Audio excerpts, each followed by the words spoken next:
You're listening to the Baumbastic Podcast with Andrew Ellis on Inside Arkansas. What's going on, everybody, and welcome back to the Baumbastic Podcast presented by Inside Arkansas and hosted by Andrew Ellis. It is a Friday. It is June 20th, and I'm back at my house, which is unfortunate. I would much prefer to be in Omaha, Nebraska, getting ready to cover Arkansas's College World Series Finals run against Coastal Carolina, but the good Lord had other plans, and we're back home, and hope everybody that traveled to Omaha made it back safe. Hope everybody had a great time this postseason. I really want to thank each and every one of you for anyone who even just tuned in, watched, listened, or maybe just liked to tweet or whatever, but anyone who is a part of this postseason journey with us over the Baumbastic Podcast, Inside Arkansas, watching Inside Arkansas live. We had a ton of live shows, pregame, postgame, practice video. Like, we put out a lot of content. I'm very proud of the work that we did, and I'm also just really appreciative of everybody who, showed love, came out and said what's up to us. I mean, we met a lot of good people in Omaha, and appreciate everybody who's just, we know it's not lost on us. Like, we see all of the support, and I just want you to know how much it means. Like, it really is like a dream come true to get to do this. And even on a day like today where we got to talk about the season coming to a close and sort of how we process that. I know it's been a tough couple days for me. I know it's been a tough couple days for a lot of you. It sucks, man, when the season ends and it leaves you with a ton of questions and sort of, where do we go from here? Like, we don't know how to feel sometimes. And that's a hard thing, man. Like, we feeling sad, feeling angry, feeling happy, feeling glad. At least in those moments, you don't have to wonder, like when you're watching the game, you at least know, hey, something bad happened. I'm sad. Like, you can at least understand that. But when the season ends and the dust really settles, you're kind of left with that empty feeling of like, okay, what am I supposed to do? Like, how am I supposed to feel? And so I hope today's episode doesn't feel like it's me telling you how to feel or telling you how to respond or what you need to do. I never want to do that, but I really don't want to do it on an episode like today. And I'm sure I'm guilty of that in the past, of kind of coming across like, hey, you should view it the way that I view it, and kind of through that lens. But I promise that's not my intention. And so today's episode is going to be an interesting one. It's going to be hopefully not an emotional one. I hope I don't cry. I think I've been able to avoid not crying on the Baumbastic Podcast. I don't know if I've ever done that. I have cried about Razorback baseball, but not at least publicly in front of you guys that think I'm cool. So I hope I don't, but it is going to be a little bit of a sad, commemoration and just, again, processing how we feel. And so appreciate you guys for being here. And I hope that I'm able to keep it together a little bit. But before we get into today's show, of course, I want to talk to you about a couple of our sponsors, starting with Hickey and Whole Law. Divorce and custody cases are too important to try and face alone. Let Hickey and Whole Law provide you with persistent and diligent representation to help guide you through the entire process. They've handled thousands of family law cases and have experienced nearly every scenario that may come up. They push the case forward for their clients, advocating for them in a diligent and consistent manner from start to finish. They know every case they take is important, and they strive to give each and every one the utmost time and care that it deserves. Hickey and Whole Law have offices across the state of Arkansas in Fayetteville, Fort Smith, Little Rock, and Mena. You can call them today at 479-434-2414, or you can check out their website, visit hickeyandwhole.com, or scan the QR code at the top right corner of your screen. It's Hickey and Whole Law. Things are about to get better. We are also brought to you by Devin Rogers with the Heritage Group Real Estate Company. He is proud to help folks all over the River Valley with buying and selling homes, whether it's your first place, your forever home, or anything in between. Devin brings local experience, honest advice, and a no-pressure approach that keeps you in control. If you're ready to talk real estate or talk about the Razorbacks, give him a call or a text at 479-217-2048. Go Hogs. So again, guys, this is going to be a little bit of a roller coaster here. And honestly, this is probably the least prepared I've ever been for a podcast, where like normally I have a bunch of notes and kind of, I want to talk about this, want to talk about that. What y'all are about to witness is a little bit of me also processing it myself and sort of articulating how I feel. And again, I said at the top that I don't want this to come across like I'm sitting here saying, hey, the season ended. You guys are sad. You guys are mad.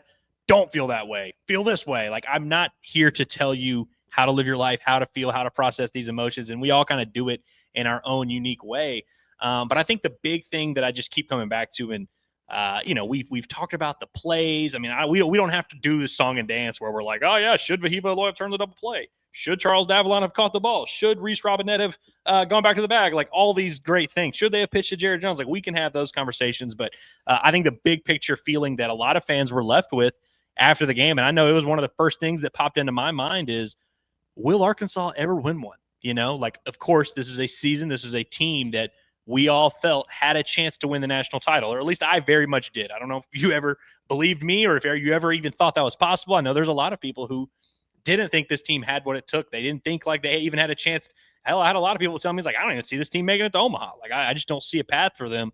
Maybe you feel that way. Maybe you don't. But I think anytime you lose and you're one of the final 4 teams in the tournament, you're one of the final teams to have their season ended, that's really close to winning a national title. And when you have a loss as crushing as Arkansas did, especially with the way it happened on Wednesday night, it leaves you with a feeling of like, are we going to get back here? Is it ever going to happen? And I know that's kind of the dark cloud that's hanging over everything. And for a lot of people, it really, their experience with Arkansas baseball, they can't see past that. They can't see past the national title. And look, there's a lot of people nationally who love Arkansas baseball and respect it, but they say, yeah, but they don't have that national title. And I know it's something that kind of plagues all of us. We're all kind of wondering that. And the one thing I do want to say is that is the most valid feeling in the world. Like, do not like amid all of what I'm about to say of how, I view the season, how I've processed it. I don't want you to ever feel like you're like wrong for feeling that way of like, damn, that was a really good team. They got to the biggest stage. They lost on the biggest stage. Are they ever going to do it? We've had good teams that we've covered here at Arkansas before. We thought they had a chance. They didn't get it done either. And now we have another team, now 12 trips to the College World Series for the Arkansas Razorbacks, none of which have ended in a national title. And so, as the case with anybody, like you're just kind of left wondering, will it ever happen? And I think that's kind of the harrowing reality that we all have to face. And we just know it's so hard to get back to these stages. It's so hard to put together a team that Arkansas put together that's really had the pitching depth, the lineup. They broke the program record for home runs. They got clutch hits too. They scored 2 runs in the 8th, 2 runs in the 9th. They hit good pitching. They hit bad pitching. They hit left-handed pitching. They hit right-handed pitching. Like there's this team checks so many boxes that you kind of need to check to have a chance to win the national title. And again, we can agree or disagree if you want, but this team had a chance to win a title. I think we should all at least be able to be on the same page. And especially if you're of the belief that they choked and that they handed it to LSU and all that, well, then what you're saying is that this team had a chance to win the title. And that I think we all can agree on. And so when you have a team that's good enough to win one and doesn't, it just makes that question even more complicated because, will Arkansas have another good baseball team? Absolutely. Like, no doubt about that. Will they have a team that can get back to Omaha? Absolutely. I think there's no doubt about that. I mean, it's, we'd be stupid to think that this really is just it for them. But again, will they have all those boxes checked? Will they have a pitching staff as deep as this one? Will they have a lineup as dangerous as this one? Will they have a player as cool as Vahiva Aloy? Like, there's a lot of things that this team had that are very hard to replicate. And so I think as we move forward and as we continue, which again, we're going to continue to cover this team in this program, I'm not going to stop loving it. That's for damn sure.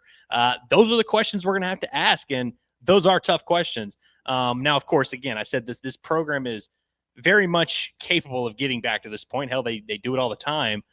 Every year. It's almost weird if Arkansas doesn't have a really good baseball team. And they're going to be, with the returning pieces and what they're going to do in the portal, which again, we are going to have all these conversations. We will have portal coverage here on the Baumbastic Podcast. Last summer was a very unique situation. I think a lot of you guys know what was going on with Inside Arkansas, me, Curtis, and John, and formerly Natty State Sports, all these different things. This summer, we are in a much better position, thank the Lord. And so we will be in a much better position to continue to give you that content and talk about portal season. And we're going to be reacting to it all here in the Baumbastic Podcast. So do not, today we're talking about this past team and sort of how we remember them and how we process this. But that page is being turned. This coaching staff's right into the portal. They're getting right back to work. And like Dave said, they're going to fight to get back here, being Omaha. And we're going to talk about all that. But this program, it would be, as much as I say it's fair to question whether or not they'll be able to win a national title, whether or not they'll ever have a team this good again, there should be no question about whether or not the program is in a position to go out there and field a good team, or to go out there and beat some of these really good teams and compete at the absolute highest level, which is what this team did. And now, again, what will that look like? What pieces are they going to need to get out of the portal? Those are conversations we're going to have, and they're completely fair. But I don't think there should be any question about the program's capability, especially coming off the year they had, and sort of what this team was able to do, and what this coaching staff was able to do last offseason when they had results that they really didn't like. They had to look themselves in the mirror and figure out what kind of team, what kind of program they wanted to be. And I feel like they came back with a really, really good squad. Didn't get the job done in the end, but I think it answered a lot of questions about kind of the direction of the program and if it really was still among the elites in college baseball. Hell, I remember before the season I had an episode titled, is Arkansas getting left behind from an offensive standpoint in college baseball? That was a question that I had, that a lot of you had going into the season. I think they answered that question. I think they answered a lot of questions about the consistency of the program and the level it can really compete at. It just sucks that we didn't get that definitive slap in the face to everybody and to finish that story the way that we all wanted to. And man, it just hurts. And I think that's the other feeling that I just keep coming back to, is just pain of how bad it hurts to watch your team lose on that stage, watch them lose the way that they did. And for me personally, as someone from Louisiana that hates LSU with every fiber of my being, for it to be against LSU, that's about as bad as it gets. I mean, that's nightmare fuel. That is a nightmare scenario. Like if you had told me preseason that Arkansas season was going to end that way, I probably would have said, yeah, you know what? I don't want to do this. I don't think I want to go down this road. And so another thing I keep coming back to is, I don't know if a lot of you guys will remember this. I did an episode leading up to the season where I basically urged everyone. I was like, look, whether you're a football fan, a basketball fan, or just a casual baseball fan, or maybe this is your first or second year following the team, covering the team, whatever, I think we should all just rally together and go all in and really attach ourselves to this squad. And just, because I feel like I'm a big proponent in life that the more you put in for something, the more you'll get out of it. And the more you care, the better it's going to feel. And, it's always cool to watch someone hit a home run, but if that's your son or that's your daughter or that's, your cousin or whatever, you feel an extra connection to that. And of course, we're not related to these guys on the team. At least most of you are not. But I think that's kind of the premise that I was going for, is like, hey, the more you follow this team, the more you fall in love with them, the more you watch them and watch this story that's going to be written. And in the moment I was saying this, I didn't know exactly what the story was going to look like. I had a decent idea the team was going to be pretty good, but I honestly didn't know some of the quirks and some of the ins and outs of how it was going to look. And I thought back to that a lot. And I've had a few people reach out and be like, man, you made this baseball season better. And, I took your advice and, I was super all in, and man, this hurts, but I'm glad that we had this journey and all that. And that kind of stuff means a lot to me, because again, that's really like my goal, is not to just make your life better, but also like I think I said last year, if I can make your baseball season 1% better, or the Baumbastic Podcast can make your baseball season just 1% better, then I feel like I did my job. And so I appreciate everybody who reached out and was like, yeah, it really helped this season. But I also had a couple of people reach out and they were like, dude, why'd you drag me into this? Like, this was my first year really being tied to the results of Arkansas baseball, and now I'm as heartbroken as I've ever been. And look, and in that side of it, I get it, and I understand that anger and that confusion and that hurt.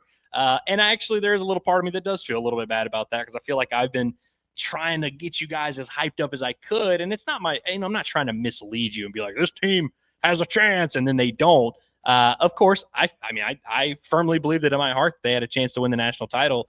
I feel vindicated with some of the things, like a lot of the way it played out.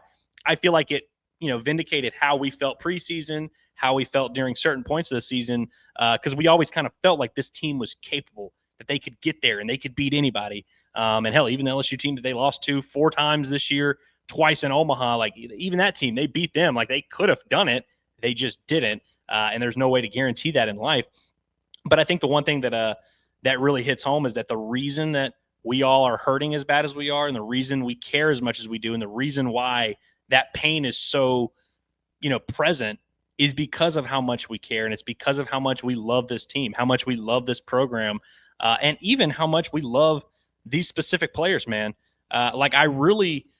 Me personally, and look, everybody kind of has their own experience. Everyone has their own lens that they view it through. I cannot remember ever being this connected to a team, like emotionally, just not physically, but I really felt like I was one of the guys. And I appreciate everyone on the team who made it feel that way. And, I just do a podcast about the team, but like being around them, I think a lot of Hog fans feel the way I do, where it's like you watch it, whether you were at Baum every game, whether you just watched every game on TV, whether you just kind of listen to these recaps or just saw the box score on Twitter or whatever.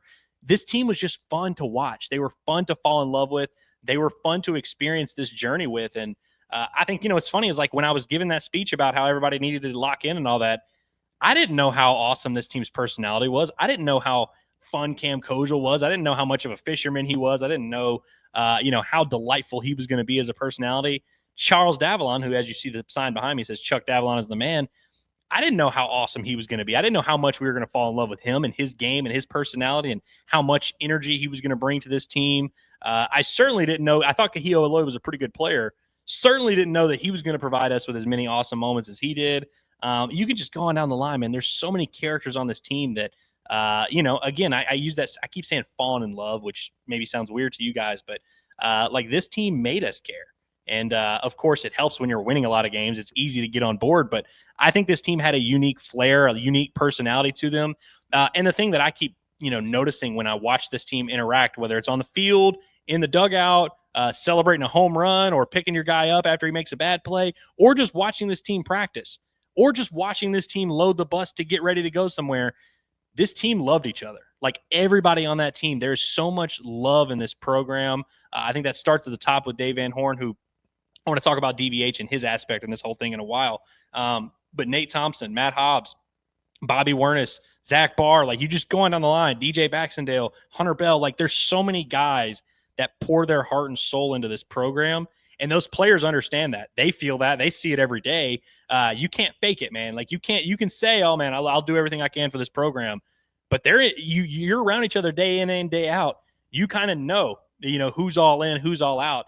And with this team, and listen, I may be saying this and you may think, well, Andrew, yeah, of course, every team has guys that are buddies on it. Every team, they're cheering for each other. We've watched some Razorback teams in a lot of different sports over the year. Hell, even baseball, like that 2016 Razorback team. I don't think they loved each other that much. I don't think they were like, really, really elbowing each other and boys after the game or anything. And we've seen some Razorback teams that had some bickering and had some weird vibes in the locker room. And so it's not a guarantee that you put together a group of talented players, particularly with them coming from all over the freaking world, coming from different corners of the United States, coming from different countries, coming from different islands. Like it's not a guarantee that you put all these groups of people together, these really talented players, that they're all going to fall in love with each other and they're all going to be best friends and they're all going to be pulling for each other and cheering and really doing everything they can to help each other. But I think everyone, whether you're a casual fan who just watched a few games, or if you're someone who watched every game, or if you were at Baum every day, you could feel that love. And I think it rubbed off on us, the fans and the people that watch this team. We could all feel that as well. And I think that's just the big thing. Like we all have our perspective and we have all our understanding of how our relationship with this program and with these teams. And when they win and lose, it affects us. But I think that's the big thing that I keep thinking about is how much it's affecting those guys. And I'm not trying to be the guy that's like, I saw Hunter Yurchek tweeted out the man in the arena quote, which I actually do love the man in the arena quote.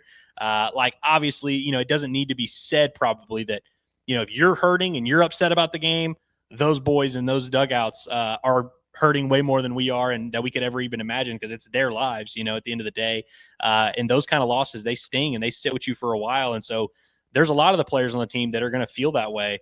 And I think, again, it says a lot about them and how much character, how much heart is in this program that we all feel the way they do. And which kind of leads me to my next point, which is a lot of fans that are, of the belief that Arkansas did not win the national title and therefore it was all for nothing. And therefore, we can't, the end goal was not reached. So what was the point? And listen, if you feel that way, I am not here to tell you shouldn't feel that way.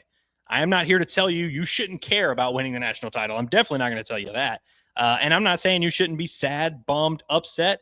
And like I said earlier, I'm not even going to tell you shouldn't be having serious doubts and questions about whether or not Arkansas is ever going to win one. It's a very valid point of view. I would just only say if you're going to remember this team, because I believe the title of this show is How Will We Remember the 2025 Diamond Hogs? If the only thing you took away from this season is that they didn't win the national title and they didn't get that ultimate job done, or even if your only takeaway is that they choked. And I'm not even here to tell you they didn't choke. I think there was definitely a little bit of choking going on there. But if that is your only takeaway and that's all you're going to remember from this season, I just did not have that same experience. Like, that was not the way I viewed it. That's not the lens I viewed this thing through. I saw a damn good baseball team that, like I said, loved each other, loved playing with one another, loved being Razorbacks. There's so many guys on this team. Rocco Pepe, who if there's anybody who should be pissed off, it'd be Rocco Pepe. He gets banged up, didn't get to be in the lineup every day, didn't go the way he wanted to. He loved being a Razorback. Gabe Frazier, who didn't play a ton down the stretch, he loved being a Razorback. Kendall Diggs, who's had like the most unlucky career the last couple years of anybody, he loved being a Razorback. Gabe Gackle, who had an awesome year, he loved being the Razorback. Charles Davalan, Vahivo Loy, Cahillo, all these guys, they love being Razorbacks, and that's something that I'm going to remember. I'm also going to remember them winning 50 ball games. I'm going to remember a lot of success that they had on the field, which, again, as much as we're talking about the kumbaya and the being friends and we're all just one big happy family, it doesn't feel the same if you go 15-50. But if you go 50-15, it feels a little bit different. I'm going to remember a lot of those things. And there's also just so many great memories that I had personally in my career with the team and just being at Baum as a sports fan. Like, some of the best live sporting events I can remember, man. That Tennessee Super was electric. And so them not winning the national title, does it hurt a lot? Yeah. Does it change the way I view the season a little bit? Yeah, for sure. But does it take away from the experience we had? Does it take away from the journey? I can't say that. And again, you don't have to agree with me. You don't have to view it the way I view it. You don't have to feel the way that I feel. But those moments that we all shared together and that we shared with this team, like, they don't just go away. And again, I want to make this about me for one more second. Like, we can have that perspective of, if you don't win like Moneyball, if you don't win the last game of the year, it's all, nobody cares. We can view that way. And again, I know a lot of you do, and that's fair. If you want to view it that way, that's fine.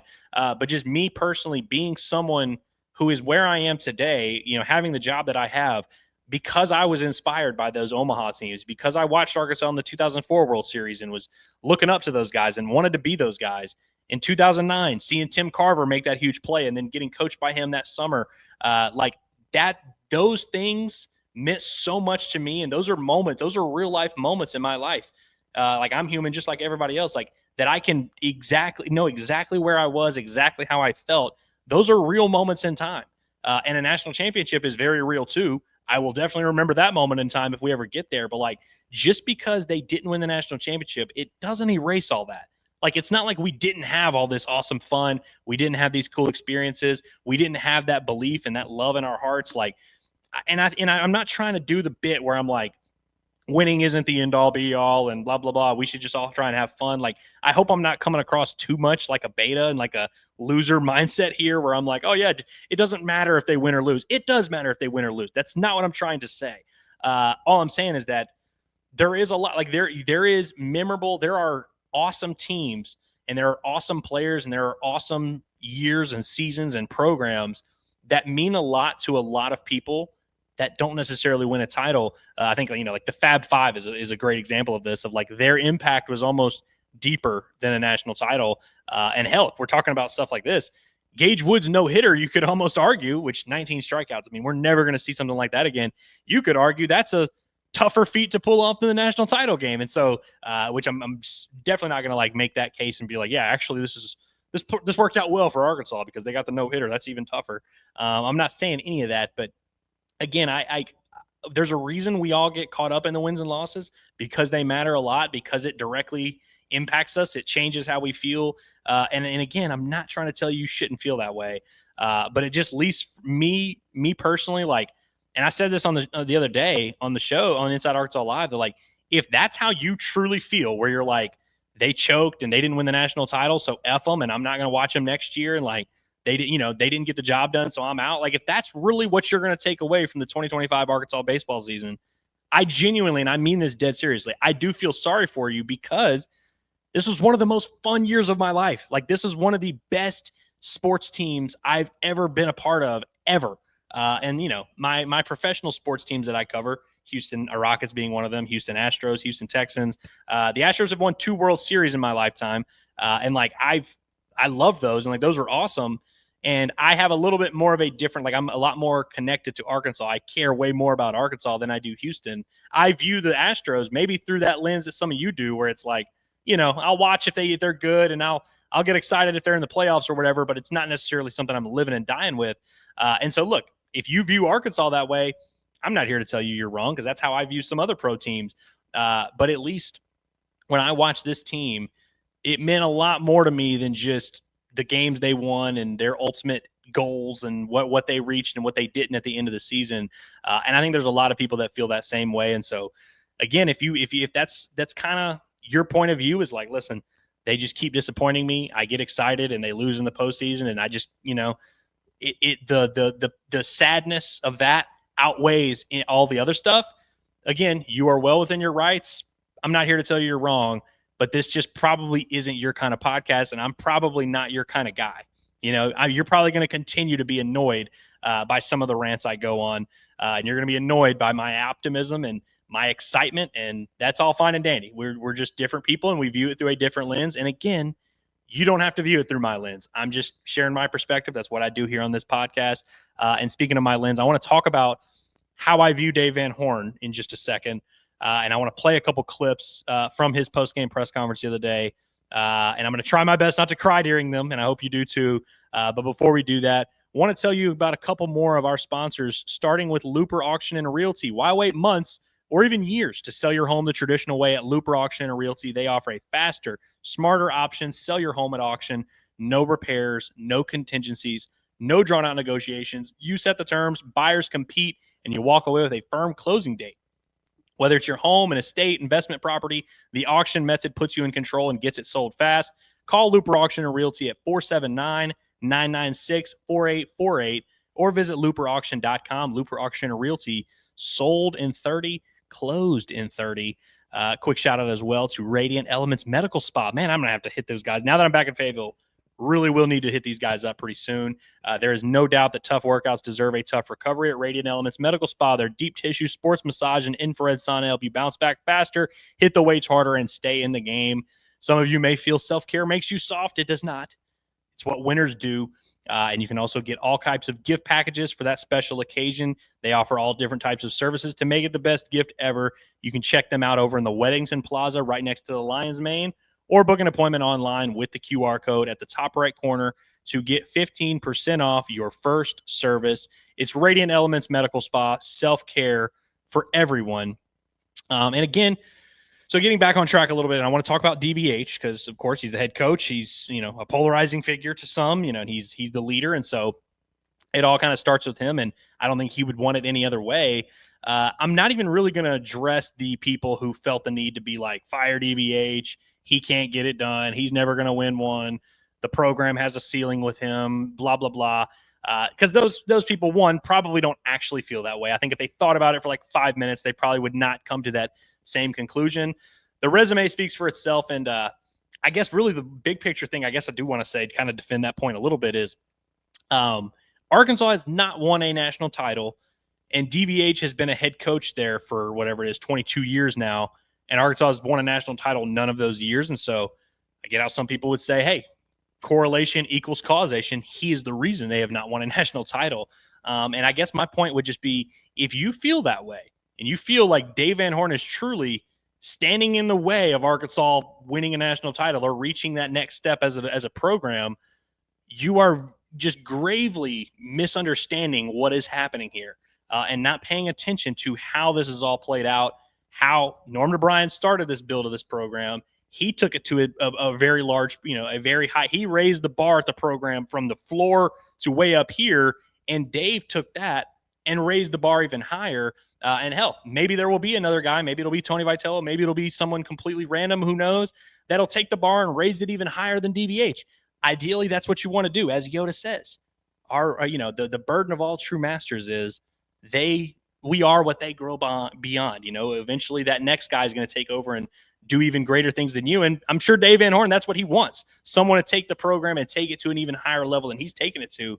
But make no mistake, Dave Van Horn has taken the Arkansas baseball program to as high a level as you can possibly be without winning the national title. And again, that's not a part I'm trying to ignore or brush under the rug.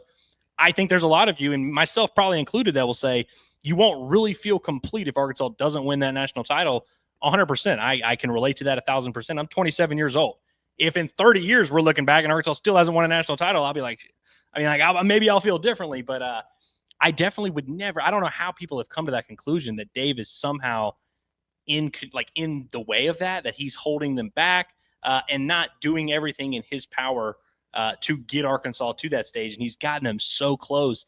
Hell, as a matter of fact, if you were asking me, I would say Arkansas has not won a title in spite of the work that Dave has done and the level he's prepared and the way he's recruited and the way he's set the culture and the way he's built this program.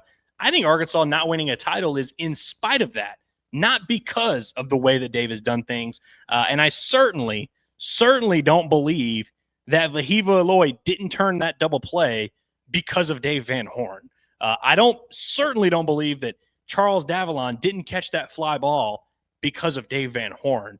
I definitely don't think that Reese Robinette, made the bad throw to Gibbler, but also was too far off the bag and probably should have just went to the bag and let Cam Kojal take the play. I definitely don't think that was because of Dave Van Horn. In fact, again, I would say it's probably in spite of Dave Van Horn. I'm sure they've yelled at Reese Robinette 1,000 times and been like, stay on the bag. He's a third baseman that's converted to first base, still learning things and all that. The idea that people watched that game and came to the conclusion they were like, Arkansas choked and they did it because of Dave Van Horn. It's the same people who watched Hagen Smith give up 7 runs and they were like, once again, Dave Van Horn, it's his fault. And look, I understand he's the head coach, he's the leader, he's the one who wears it all. Like that's all fine. And again, it leads me to my point I'm about to make about Dave, about how he just handles these things so well. Because me personally, I'm just gonna be honest with you. If I were Dave Van Horn, I would have been so livid. You would have been able to tell how livid I was in that moment. I would have been like, you idiots.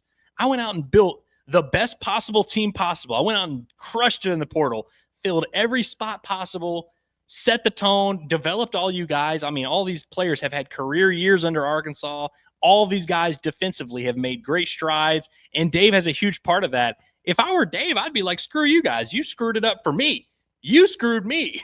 I didn't screw them. They screwed me. I wouldn't actually say that, but those are the types of feelings that I would feel. But Dave Van Horn doesn't view it through that lens because he's not us. He's not me. He's not you. And what he is a leader of men that loves these kids and wants to put these kids in the best position to succeed, which I would argue without a shadow of a doubt he has done. And the whole time he does it with just class, dignity, respect. He handles his business. He is a rock, dude. He is such a rock. And I think that's the big thing that jumps out at me when I watch Dave. And when I think about really any great leader in life, whether it's at a company, whether it's, your job, your boss, or, at your church, your pastor, or just whatever, the best leaders are the guys that you just know what you're getting out of them every single day. Like my dad, personally, again, to make it about myself, my dad is the best leader I know that I have a personal relationship with, although Dave, he's like right on the brink of personal relationship. I wouldn't go as far as to say that me and Dave have a personal relationship, although he has bought me a beer before, just humble brag. But my dad is the best example of leadership that I have in my life. And you guys don't know my dad, and maybe you disagree, I don't know. But the thing that my dad was a pastor growing up at our church, and so I got to watch him not only be a leader in our household. I'm the youngest of 5 kids, and him and my mom have been together forever. And watching my dad be a leader at our house was one thing, but I also got to see my dad be a leader at church and see him be kind of a guy that people go to for answers, a guy that people come to with stuff. And that was the thing that always jumped out to me. And I would get to see the personal side. I would get to see my dad when he would get home and be kind of annoyed. And I'm sure Dave had a little bit of that, where he puts on a brave face, he says what he says, and he's being that rock. I'm sure he has moments where he comes home to his wife and his daughters and he's sad and he kind of lets it loose and he's like, damn, that really sucks. But he knows he can't do that in front of the boys. He can't do that in front of the troops. And he would never do that. That's what I love so much about it. And so just kind of seeing my dad be that consistent rock for me and my siblings and everyone else in his life, I learned a lot about leadership and just kind of what a man is, how to be a man, how to carry yourself, how to handle your business. And I've also learned a lot about how to be a man, how to have respect, how to handle yourself with class from watching Dave Van Horn. And now that sounds dramatic, and it might even sound like I'm glazing to an extent, but I'm being dead serious. Like, I've been watching Dave Van Horn as long as I can remember. I mean, he got hired at Arkansas when I guess I hadn't quite turned 4. I was born in 97, but I was not quite 4 years old. And so I don't remember a world where Dave Van Horn was not the head coach at Arkansas. When I was watching Arkansas baseball, he was always the guy on the screen. And so there's been thousands of games over the years where I've gotten to see Dave. I've gotten to see how he responds to things, see how he reacts to situations. And I would be lying if I said I didn't just admire the hell out of him. And I haven't learned a lot from him, even subconsciously. You might not even realize it, but just hearing him talk. And, obviously I've gotten to cover him professionally and going to those press conferences every day and hearing from him every single day. Like, you just learn a lot about a guy, and you come to know how he is and how he's going to respond to things. And I could not respect that man more. And I'm being dead serious here. Like, I'm not trying to just sunshine pump. I'm not even trying to tell you anything about Arkansas baseball. I'm just telling you about Dave Van Horn, how much he means to me in my personal life and how much I've learned watching him. And I've talked to hundreds of players, people that have coached underneath him, some that have coached and played underneath him, and everybody views him that exact same way.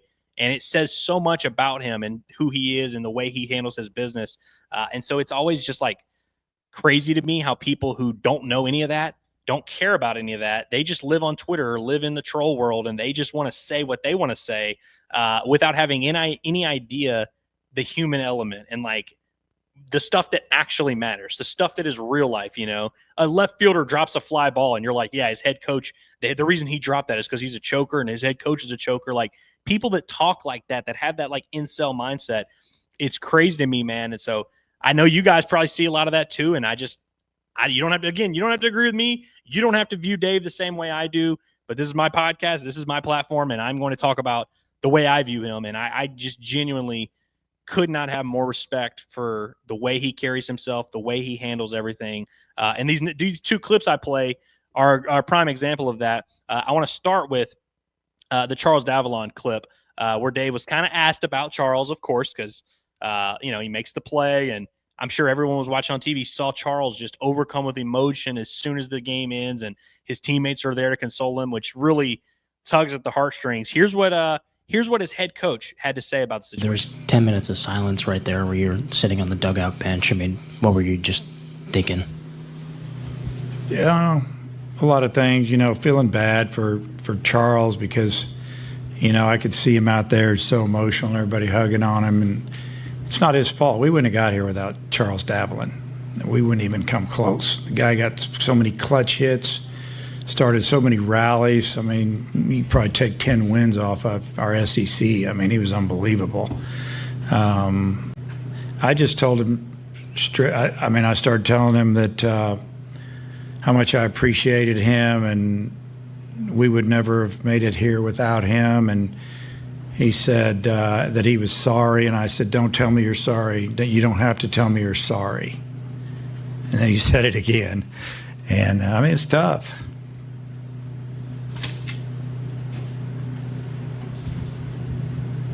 And that kid doesn't have to be sorry for anything. He was our glue, man. He held it together. That last part right there, man. It's hard not to feel something there. And by the way, Dave's 1,000% right. If we're telling the story of 2025 Arkansas baseball, the Charles Davalan play in the 9th inning is certainly going to be a part of the story, and we'll talk about that. But you can't tell that part of the story without telling the All-American season that he put together and talking about how he set the tone for this lineup as the leadoff man, how he was a good defender in left field. I believe, and they didn't even actually charge him with an error on that play. I believe he committed maybe one error the entire year. Just how much of a rock he was, how much energy he brought, how much juice he brought. The home run against Liam Doyle. Just the way that he played, and I feel like embodied everything that this team was. Dave's 100% right about that. And again, I come back to how Dave has to be the one all the time to put on the brave face. Think about it. That's the worst moment of Charles Davalan's life, I would imagine, or at least to this point. Look, I don't want to speak for him. But that's rock bottom. That's the word. That's your biggest fear as an athlete, as a human, that you're living something like that on the biggest stage. And Charles Davalan, for the rest of his life, will get to remember not only the play, but he'll get to remember all of the boys who were there for him, all of the teammates of his that came and lifted him up and told him they loved him and hugged him and all that. They're going to remember that forever. But Charles Davalan is also going to always remember that his head coach went out there and didn't point fingers, didn't blame anybody, just spoke about how much he loved him, stood up for him, had his back, told him he doesn't need to be sorry. And he meant it, by the way. That's not just Dave being nice.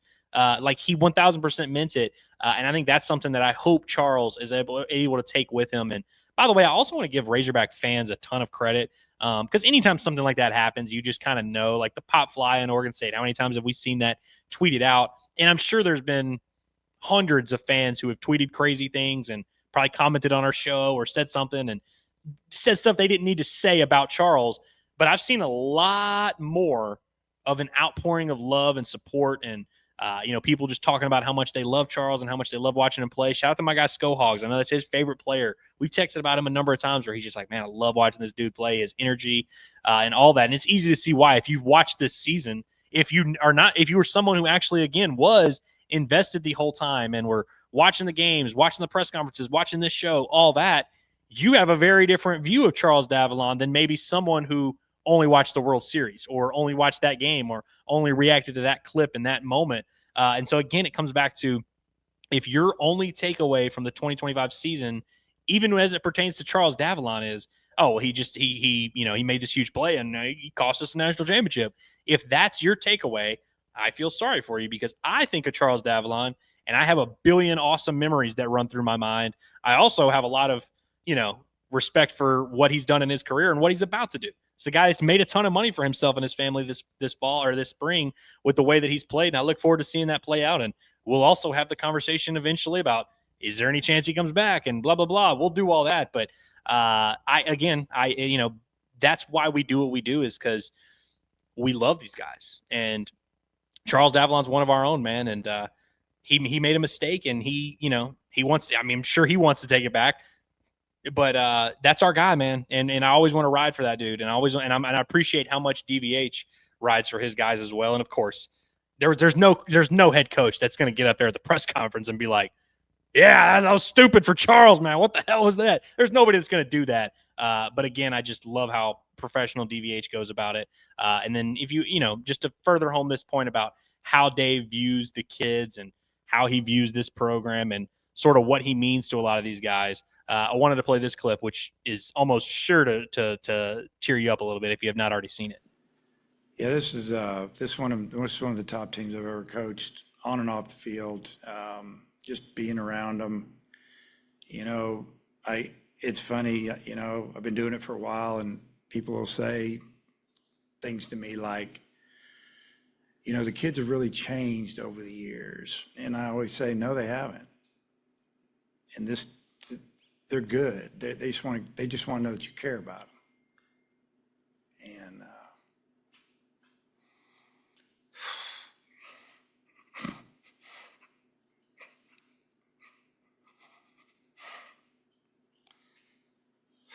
yeah, it's tough, man.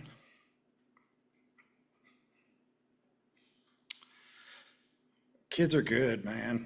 I love being around them. That's why I do it. I mean, it's powerful stuff, man. It really is. And again, just can't say enough about Dave and the way he carries himself and the way he handles these moments and rolls with the punches and all that. Because again, Wednesday night was not a good night for Dave Van Horn. Like, that was probably one of the worst nights of his life as well. Like, he's going through all these same things that we're going through, that the players are going through, and he's feeling all those same emotions. And for him to get up there and still support his guys and say how much he loves the kids. It means a lot. It meant a lot to me, and I know it meant a lot to the players as well. And that's why they play for him. That's why they come to Arkansas. That's why they take so much pride in being a Razorback. And I also just think, I love what he said about how people always say that kids have changed. And how often do we hear that, college sports, it's different. It's not the same. This NIL era, it's changed everything. And to an extent, all that stuff is extremely fair and extremely valid. But I think it's powerful to see a head coach in this era of NIL, in this era of the portal, and all these kids moving, and you have to do all these different weird tactics and recruiting, and you have to kind of manage the egos and all that. I think that's really powerful to see a head coach at a university like Arkansas being like, nah, man, like kids are the same they are. I love the kids the same way. I still treat them the same way. And to have a leader of your program still view it through that lens and not view it through this, oh, yeah, these kids are just mercenaries that are here for a check and whatever. And like you said, they just want to know that you care about them, man. And again, that's what Razorback baseball is to me. When I think about it in the big picture, I think about who I was when I was 6, 7 years old, first watching the team and the program, how much it meant to me, how much it gave me something to care about, how much it gave me something to feel like I was a part of, and something that when I was a kid, I strived to, at one point I wanted to play for Dave Van Horn. And of course, it just didn't work out because I stunk at baseball. But it's like, it just kind of makes you feel something. And I think of all the people in the state of Arkansas and surrounding states and all over the country. I mean, hell, we've talked to people that are like, hey, I'm here from North Carolina and I listen to the Hogs and I listen to you guys all the time. And it brings people together. And these players on this team, again, in this portal era, in this era where it's not just a bunch of in-state kids, although you see how much it means to Gage Wood. You see how much it means to Dylan Carter, which I'm so annoyed that Dylan Carter did not get to pitch. He got up in the bullpen a couple times. Bummed that he didn't get a chance to go out there and pitch, but you see how much it means to the in-state kids, and it always will. But it means a lot to these kids. I mean, Charles Davalan's from Montreal, but you see how much he loves being a Razorback, and I've heard from his family about how much they love that, how much the Razorbacks have embraced them. I mean, Vahiva Aloy, a kid from Hawaii, comes to Arkansas from Sacramento State, and all of a sudden he's like a god in the state, and he's lifted up, and like he's found a home at Arkansas. Brent Iredale comes from Australia. All these kids from California, Florida, I mean, everywhere. You think about it. You have a Friday night starter from Fort Myers, Florida, who played at East Carolina, and then you have Gabe Gackle coming out of the bullpen. He's from California. Ryder Helver's from California. It's like all over the United States, all over the world. And these kids come together to Arkansas, and they found a family with each other. They also found a family with you guys, the fan base, who have really embraced them and welcome them with open arms. And they found like a father figure in DVH who loves them, cares about them, wants the best for them on the field, wants them to be great baseball players, but also loves them as humans, and I just don't want us to lose sight of that. And guys, like, the Baumbastic Podcast is not now going to just be the, emotional talk about the kids and how much we love the kids and how much, the wins and losses don't matter. Like, I don't want this to be like that type of thing. And that's not what it's going to be forever. Like, we're going to get right back to it. I mean, today's Friday. We're going to get right back on Monday to portal, what they need to do, who sucks, who doesn't, who needs to get better. Like, we're going to get back to all that. But I really did just want to make sure we took some time to really respect the human beings that make up Arkansas baseball, the human beings that made up this 2025 season, which was a damn good season that we should all be proud of, man. And would I have loved for this team to win the national title? Of course I would. Am I bummed that they didn't? Of course I am. Am I going to have several moments throughout the rest of my life where I look back and I'm like, damn, if this happened, we could have won. If this happened, we could have won.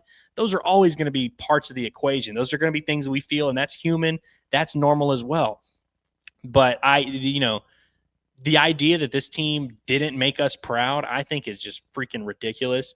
I could not be more proud of those guys, those boys, a lot of which I kind of know, a little bit. I don't have a personal relationship with all the players, but whether it's them, their families, or just coaches in their lives, whatever, like some of them I know a little bit better than others, but like, I love those dudes. I love watching those dudes play baseball. I loved how much they loved being Razorbacks. And it just makes me proud to see them wearing Arkansas and seeing how much they love it, and seeing them really embrace it. It means a lot to me, man, and it always will. It means a lot to me. It meant a lot to me when I was a kid. It still means a lot to me now as an adult, and I'm always gonna love the Razorbacks, of course. I'm always gonna love this program, and I just could not thank everyone involved, and that includes you guys, like the fans and everything. It's just a special little thing we have here, with this program and really with this university, which I've said doesn't love me back all the time. And there's a lot of people in the university that I don't love, that I don't wish good things for, and they don't wish good things for me either. But these teams and these programs, it's why we love sports, man, because it brings us all together. And I'm glad that this 2025 Razorback team was able to bring us together. I'm glad we were able to go on this journey with them. I wish it had ended differently, but I'm never going to forget it, and I don't think you guys will either. And so This is not like me signing off forever. Like, again, I'm going to be doing Baumbastic Podcast 5 days a week or, whatever. It's going to look a little different in the offseason, but we're still doing stuff. But for one final time this 2025 baseball season, thank you guys. Thank you to the 2025 Diamond Hogs for everything. Thank you to all the individual players, the coaches, the support staff, the fan base, the parents of the players as well, the families, all of it, man. I wouldn't trade it for the world. And I love these guys, man. I love this team, this program, and I love you as well. So I appreciate you guys for tuning into this kind of bizarre episode of the Baumbastic Podcast. Appreciate everyone. And make sure you're subscribed, all that great stuff. We'll be back on Monday. Let's have a great weekend, and go Chanticleers.